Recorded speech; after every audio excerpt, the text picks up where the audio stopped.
Hello friends, this is Dimple Ditra and you are welcome in new episode of स्वीकृति। तो चलिए आइए आज के एपिसोड की तरफ चलते हैं। स्वीकृति, कहानी आत्मग्लानि की, पार्ट 2। करीब 12 सालों के लंबे समय से मैं ओंटारियो कनाडा में रह रहा था।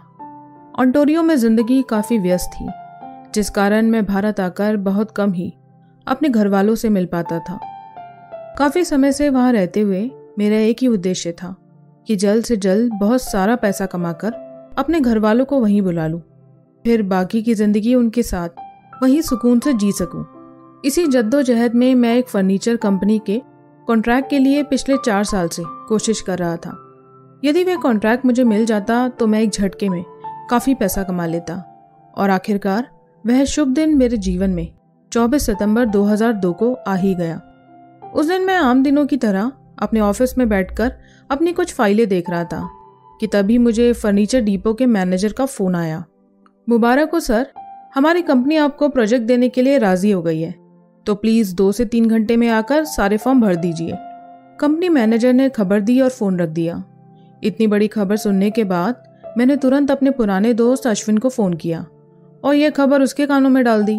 खबर सुनते ही वह भी खुशी से झूम उठा। हम दोनों ने फैसला किया कि क्यों ना इतनी बड़ी खुशी का जश्न मनाया जाए, और इन्हीं सब बातों को करते हुए हमने शाम 7 बजे मिलने का फैसला किया। इसके तुरंत बाद मैंने फ़ोन अपनी माँ को भी मिलाया और उन्हें भी यह खबर सुना दी।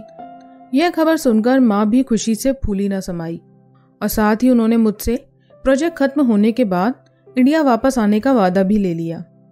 शाम 7 बजे मैं अपने पुराने अड्डे पर पहुंच गया, जहां अश्विन और मैं हमेशा मिला करते थे। अश्विन को आने में अभी 10 मिनट बाकी थे, इसलिए मैं अपनी गाड़ी में बैठकर उसका इंतजार कर रहा था। तभी मैंने देखा सड़क पर एक आदमी अपने 5 साल के बेटे का हाथ पकड़कर उसे सड़क पार करवा रहा था। यह नज़ारा देखकर मुझे अपने बचपन की याद आ गई, जब मेरे पापा मुझे कंधे पर बिठाकर रामलीला दिखाने ले जाया करते थे। जब मैं अपने इस ख्याल में डूबा हुआ था कि तभी दूसरी तरफ से मुझे अश्विन आता हुआ दिखाई दिया, जो एक लाल रंग की कमीज नीली डेनिम के साथ पहनकर मेरी तरफ चला आ रहा था। उसे इन कपड़ों में देखकर यह अंदाज़ा लगाना बहुत आसान था कि आज वह पार्टी के लिए जा रहा है, क्योंकि ज़्यादातर वह मुझे ऑफिस के कपड़ों में ही मिलता था। हेलो विकी, यह कहते हुए वह मेरी कार में बैठ गया। उसके बैठते ही मैंने कार फटाफट स्टार्ट कर दी। वैसे अभी तक हमने इस बात का फैसला तो किया ही नहीं कि हमें जाना कहाँ है। खिड़की का शीशा नीचे करते हुए मैंने पूछा। फ्लावर टाउन क्लब, उसने सहमति भरे स्वर में कहा। ठीक है, कोई परेशानी नहीं, जैसा तू चाहे, मैंने गाड़ी को तेज घुमाव देते हुए जवाब दिया।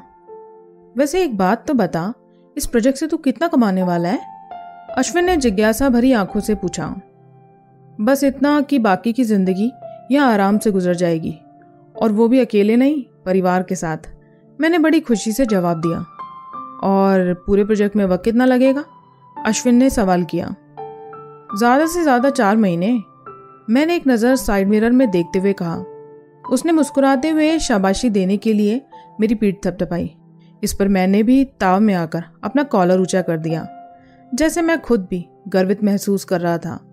बहती हवा जो कि मेरे चेहरे पर उस वक्त पड़ रही थी, मुझे इस बात का एहसास बहुत अच्छी तरह दिला रही थी कि हाँ, मैं अब कामयाबी की तरफ बढ़ रहा था। कुछ देर बाद हम फ्लावर टाउन क्लब की जगमग रोशनी और तेज़ म्यूजिक के बीच पहुंच गए।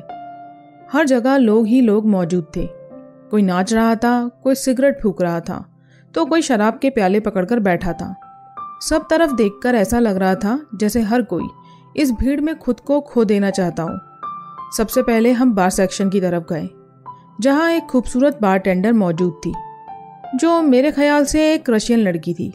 उसने हमसे पूछा, सर आप क्या लेना पसंद करेंगे? उसकी गहरी नीली आंखें मोटे लाइनर और नकली पलकों के साथ बहुत ही खूबसूरत लग रही थी।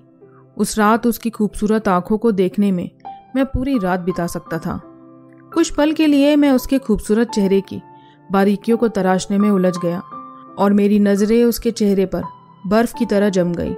उस लड़की ने दोबारा पूछा, माफ़ करना सर, आप क्या लेना पसंद करेंगे? तभी अश्विन ने मेरे कंधे पर हाथ रखते हुए मुझे मेरी मदहोशी से जगाया। तो मैंने हड़बड़ाते हुए कहा, मुझे एक रिक्यार्ड। मैं अश्विन की ओर मुड़ा, और अश्विन तू क्या लेगा? उस बारटेंडर की खूबसूरती को देखकर मेरे होठों पर एक शरारती मुस्कुराहट आ रही थी। अश्विन ने मेरी लगातार फैलती मुस्कान को नज़रअंदाज करते हुए बारटेंडर से कहा, मैं एक बियर लूँगा। अश्विन का ये जवाब सुनकर मैंने चौंक कर कहा, क्या सिर्फ बियर? नहीं यार, आज इतने खास मौके पर तू सिर्फ बियर पिएगा? यह कहकर मैंने बड़ी कठोर नज़रों से उसकी तरफ देखा। अच्छा ठीक है, तू गुस्सा ना हो, मगर पहले मैं सिर्फ चक्कर देखूंगा। अगर अच्छी नहीं लगी तो तू फिर मेरे लिए बियर ऑर्डर कर दियो। हाँ ये हुई ना बात। मैंने रुख दोबारा बारटेंडर की तरफ किया। टू रिक्यार्ड। मैंने उस बारटेंडर मतलब खूबसूरत बारटेंडर से कहा, सर कुछ और भी देना है? उस लड़की ने बड़ी नरमी से पूछा। नहीं। जिस समय वो बारटेंडर हमारे ड्रिंक्स तैयार कर रही थी उस समय मैं उसे बार की लुपचुप होती रंग बिरंगी रोशनी में ललचाई निगाहों से देख रहा था। मुझे इस तरह से घूरते हुए देखकर अश्विन ने मुझे कोनी मारी। जब मैंने अश्विन की ओर मुस्कुरा कर देखा तो वो मुझे तिरछी निगाहों से ऐसे देख रहा था जैसे बिना शब्द ही जलील कर रहा हो। मैं एक शरारती मुस्कुराहट के साथ उसके कान में फुसफुसाया, यार अश्विन ये तो कुछ ज़्यादा ही हॉट है, हाथ लग जाए तो मज़ा आ जाए। क्या कुछ हो नहीं सकता? मुझे ये लड़की चाहिए। बकवास बंद कर विकी, तू हमेशा अपनी मर्यादा तोड़ता है। याद रख, शादी के बाद किसी एक लड़की के साथ ही रहना होगा। तो यूं भंवरे की तरह डाल डाल डोलना बंद कर और जिंदगी में थोड़ा ठहराव ला। प्लीज़ अश्विन, यह तेरा इंडिया नहीं है जहां मुझे मर्यादाओं का हिसाब रखना पड़े। ऐसे दकियानूसी विचार भरी जिंदगी की उम्मीद मुझसे तो तू बिल्कुल मत रखना। वैसे भी मुझे ऐसे किसी रिवाज में कोई विश्वास नहीं जो दो लोगों को जीवन भर के लिए बांधकर उनकी जिंदगी नर्क बना दे। मुझे अपनी आज़ादी बहुत प्यारी है, मुझे बदलाव पसंद है, तो इसलिए मैं अपनी ज़िंदगी अपने ढंग से जीना चाहता हूँ और इसका पूरा मज़ा लेना चाहता हूँ। मैंने व्यग्रता में कहा। ये लीजिए सर आपकी ड्रिंक्स।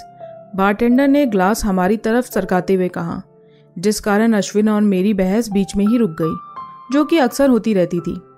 अश्विन ने अपनी ड्रिंक का पहला घूंट लिया। अरे यार, इसने तो मेरा गला ही जला दिया। अश्विन मिची हुई आंखों और सिकुड़े हुए चेहरे के साथ बोला, माफ कर, मैं और नहीं पी पाऊंगा। हे अश्विन, बच्चों की तरह हरकतें मत कर। 2-3 घूंट पी, मैं यकीन से कहता हूं कि तुझे अच्छा लगेगा। जरा मर्दों वाली हरकतें भी कर लिया कर, क्या हर वक्त छोटा सा माँ का बेटा बना रहता है। मैंने ये कहकर उसे उकसाया, जिसमें मैं सफल भी रहा। उसने माथे में बल डालकर एक बार बड़ी तीखी नजरों से मेरी तरफ देखा, फिर अपना ग्लास एक सांस में गटक कर टेबल पर धम से रखता हुआ बारटेंडर से बोला, एक ग्लास और देना। उस वक्त मैं उसे फटी हुई आंखों और खुले जबड़े से हैरानी से देख रहा था। क्या? भौवे चढ़ाकर उसने मुझसे पूछा। यार मुझे उम्मीद तो थी कि तू मेरी बात पर गौर करेगा, पर इतनी रफ्तार से करेगा ये नहीं सोचा था। चल बढ़िया है, मैंने उसकी टांग खींचते हुए कहा। अब दोबारा शुरू मत हो। वो जरा अकड़ कर बोला, अगर तेरी ड्रिंक्स खत्म हो गई हो तो थोड़ा डांस कर ले। मैंने आवाज़ भारी करते हुए थोड़ा रौब में कहा, हाँ क्यों नहीं। फिर हम दोनों थिरकते हुए डांस फ्लोर पर पहुंच गए, जहां डांस करते करते मैंने कई ग्लास शराब और पी ली, जिससे मैं अब लड़खड़ाने लगा था। जब एक बार मैं डांस फ्लोर पर गिर गया तो अश्विन ने मुझे सहारा देकर उठाया और पास रखी कुर्सी पर ले जाकर बैठा दिया। मुझे थोड़ा थोड़ा याद है कि मैं लगातार यही कह रहा था कि मुझे और डांस करना है। नहीं विक्की, अब तूने बहुत ज़्यादा पी ली है, तो इसलिए हम घर वापस जा रहे हैं, उसने चिंता भरे स्वर में कहा। नहीं आशु, आज हमारे जश्न का दिन है, तो मज़े कर, मैंने लड़खड़ाती हुई जुबान से कहा। हाँ पर मैंने बहुत मज़े कर लिए और अब मैं थक गया हूँ, इसलिए अब घर जाना चाहता हूँ। उसने किसी तरह मुझे राज़ी करने की कोशिश की। नहीं, लेकिन मुझे अभी और पीनी है, मैंने विद्रोह भरे अंदाज में कहा। ठीक है, तू यहीं बैठ, देख यहाँ से हिलना मत जब तक मैं लौट ना आऊँ। और यह कहकर वह मेरे लिए एक और ड्रिंक लेने चला गया। उसने ऐसा इसलिए किया क्योंकि वह मेरी आदत से अच्छी तरह वाकिफ था। उसे पता था कि मैं बिना ड्रिंक पिए वहाँ से वापस नहीं आने वाला था। जैसे ही मैंने उस आखिरी ड्रिंक को पीने के लिए ग्लास टेबल से उठाया तो तब तक मेरे हाथ अपना संतुलन खो चुके थे और सारी शराब नीचे फर्श पर गिर गई।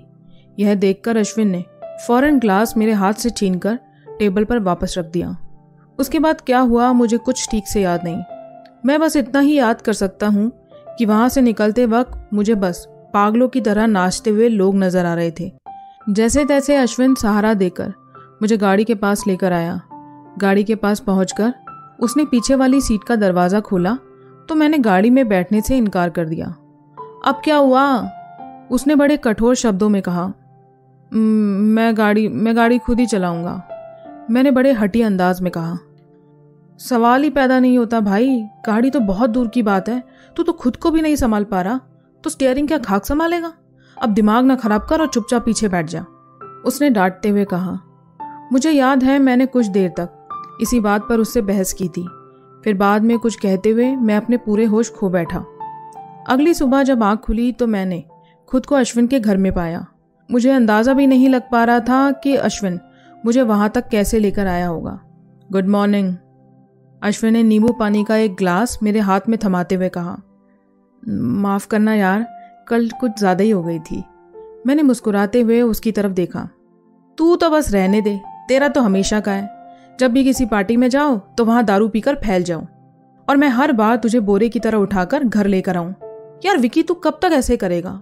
मैं जिंदगी भर तो तेरे साथ नहीं रहूँगा ना, उसने समझाते हुए कहा। देख, रात को जो हुआ वो अपनी जगह है, पर मुझसे बिछड़ने की बात मत कियागा। तुझे पता है ना, तू मेरा पक्का यार है और तेरे बिना मैं अपनी जिंदगी को सोच भी नहीं सकता, मैंने चम्मच से नींबू पानी को हिलाते हुए कहा। चल अब ये फिल्मी डायलॉग बंद कर और मुझे ऑफिस के लिए निकलना है, तो तू भी तैयार होकर फटाफट निकल। अश्विन ने ऐसे कहा जैसे वह अपना महत्व जानकर शर्मा गया हो। यह सुनते ही मैं अपना सामान बटोरने लगा।